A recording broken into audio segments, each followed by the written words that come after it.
The reason I asked, I had companies in Texas that are actively looking this week for outsourced sales training consulting services. Is that something that you or someone on the team would want to take a look at? Would they need like live in person on site?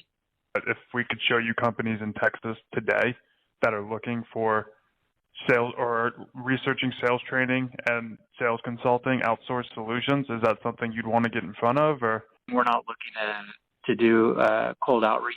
Most of the questions that he asked on the call could be classified as closing questions, and they're not bad closing questions. My only concern here is that there's other questions that you can ask before you ask your closing questions, such as you could ask pain questions. How do you feel about knowing which businesses in your area are actively purchasing what you sell?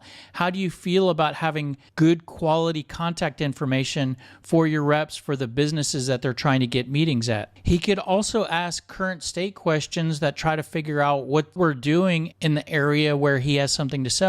Do you have sales reps on your team that are performing outreach today? Where do your reps currently get contact information from when they're prospecting, when they're doing cold calling? These questions will not only help to pre-qualify the prospect to see if the prospect is even in the general area of needing what you sell. These questions are designed to help identify a concern or need that the prospect has. And when you identify that, that creates a justification in talking more.